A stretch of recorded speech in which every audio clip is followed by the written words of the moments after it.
Hello. Come on in. My name is Julio. I'm Marie. I'm going to be your counselor today. Okay. If you just want to go ahead and have a seat. How was finding I'm going to adjust this. Oh, sure. feel free. How did you find this place? Was it sort of easy? Yeah, it was pretty easy. I live close by, so. Awesome. That's good. And how has your day been? Honestly, it's been sort of stressful. What is that? Well, during my first class, I got a call from my roommate saying we were getting evicted. Okay. So that was a bit scary. So I rushed home, and my boyfriend had told me it was all a misunderstanding, and that I guess whenever he had added my brother and sister to the lease because they live with me now, one of the managers didn't know. So I guess she gave us an eviction notice saying there's 2 people living in the house, Okay. and oh my god. So it was just It was maybe crazy. Yeah. a misunderstanding. Yeah. That's good that it wasn't serious. Yeah, I was just freaking out. I was in class, like, oh my gosh, I'm not gonna have a place to live, like, what's gonna happen, and it was fine. Yeah, it seems like it could be stressful, especially getting evicted. Yeah. And not having a place to stay. That's definitely alarming. And so how did that make you feel? I was relieved afterwards. Okay. Well, that's good that it was, and it's all resolved now. Yeah, now it is. That's good. And so how is or let me rephrase that. So tell me more about your day. Well, while I went home, I talked to our managers, and they told me that there was a complaint Saturday night, and Saturday night was my boyfriend's 21st birthday party, so we all had threw a party for him, but not at our apartment, at his mom's land. Okay. And we all came back to our apartment before we got really drunk, we don't drive drunk, just to finish drinking at the apartment. And my younger brother kind of caused a scene with his girlfriend at the party that we came from. Mm-hmm.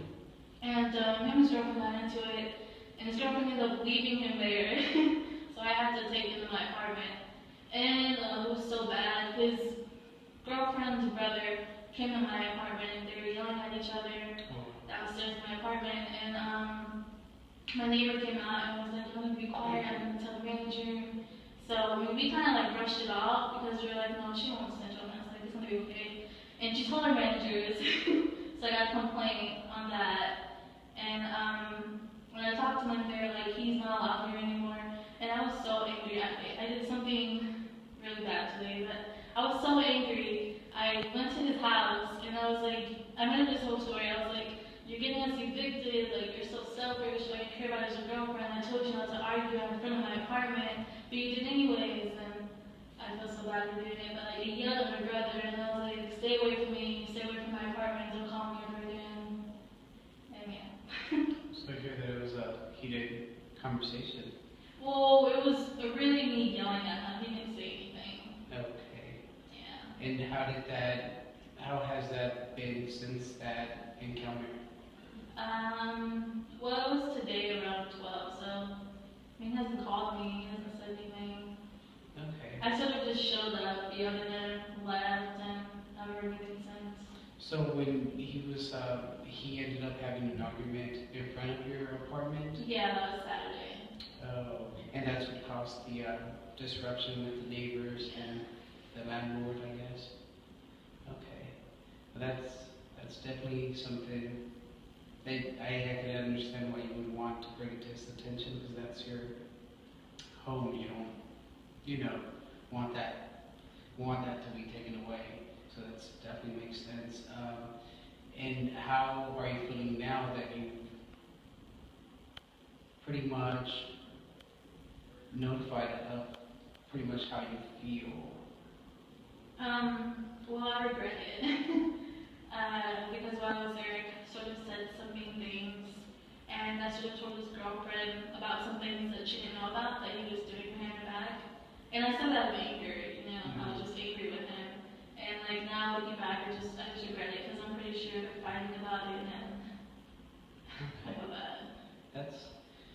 do you think he'll possibly understand that you may have said some things that you didn't actually mean, or that, yeah, that you probably didn't mean to say, but you said that?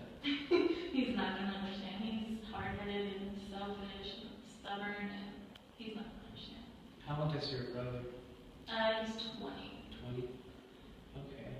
I remember when I was 20, I thought I knew everything, and I was very, my way or no way. So I'm sure that maybe with time he'll mature, and he'll definitely understand once he gets that responsibility, how important that is, especially survival, you know. So now we're going to move on to, if you feel comfortable, to something we call EcoMap. Okay. EcoMap is just basically getting to know your resources as far as maybe associations, groups, family members, pretty much putting them on paper. That way we can have a visual.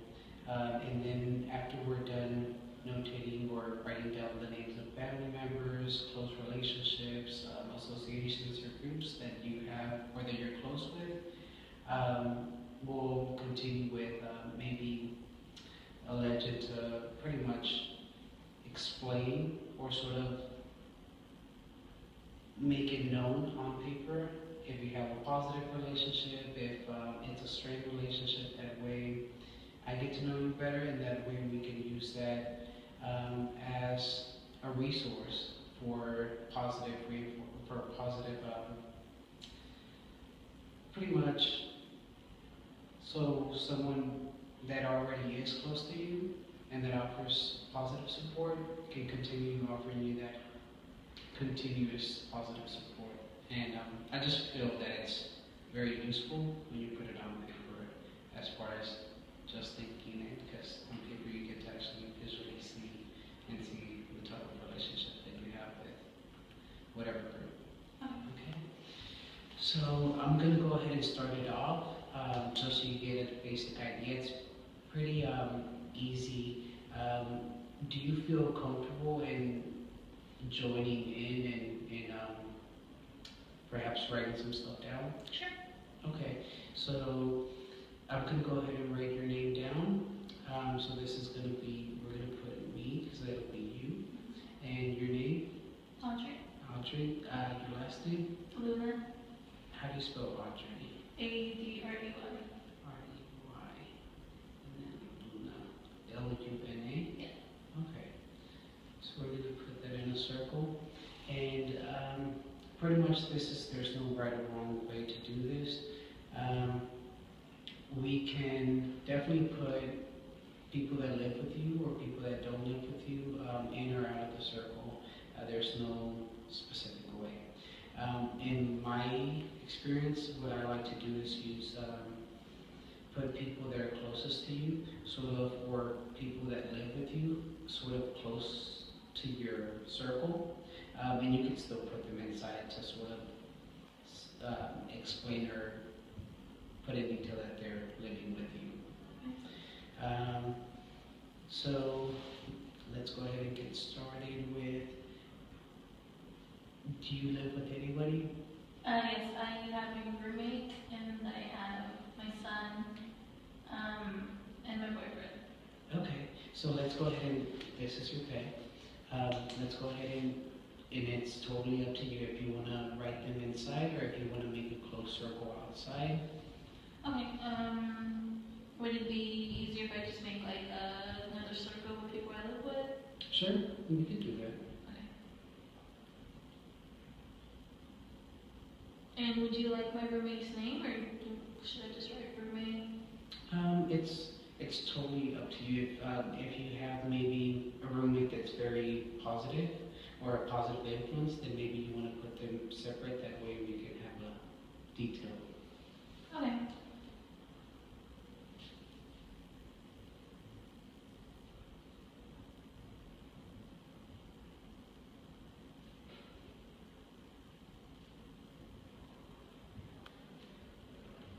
Okay, so that's definitely good.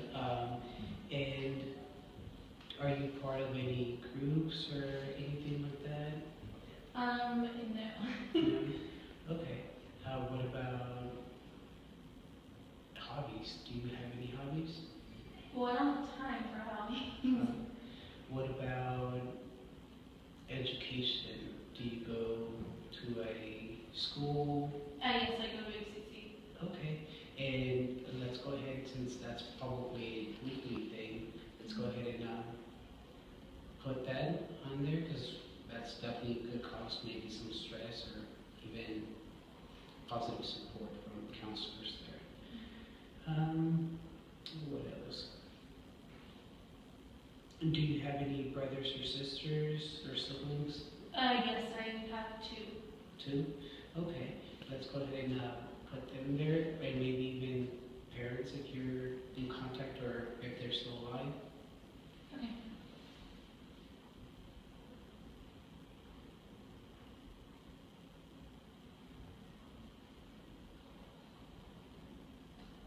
Awesome. All right, and do you have any activities that you'd like to do on your free time, maybe as a de-stressor? Well, I like to clean my apartment as a distressor, but I wouldn't say it's like a hobby or anything Okay. fun. It doesn't have to be fun. I think as long as it sort of helps you, we could definitely put that on there, because that's if it's allowing you to sort of decompress from the outside world, that could be a positive thing. Okay. And I'll just keep going. Oh yeah, but like I said, there's no right or wrong way. It's I'll just label it as cleaning. yeah, and then later on, like I said, in our first or at the beginning, we'll go into more detail in our next session as we're getting to know the relationship types and what kind of support they offer. I think we've pretty much run out of time for today, so we can continue this on our next session. How do you feel about that? Sounds good. Awesome. Well, it was very nice meeting It you. was nice meeting you too.